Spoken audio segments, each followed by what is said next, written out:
For over 400 years, an art form stirred us in its intricacy and intimacy, and there has never been a more poignant time to keep art over your heart than the present.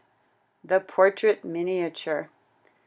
They were developed out of the techniques of the miniatures in the illuminated manuscripts, and were popular among the 16th century elites in England and France, and they spread across the rest of Europe from the middle of the 18th century on, remaining highly popular until the development of photography.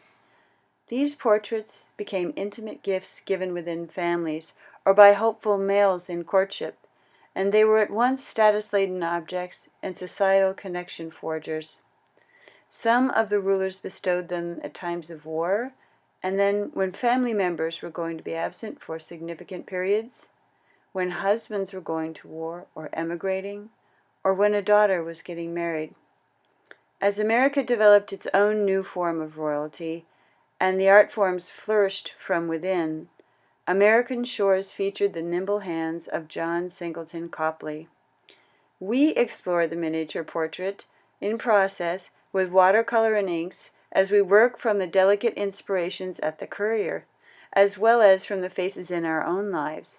This Wednesday night, create a miniature portrait with us from home, and we open up to history and the mystery of the materials at play.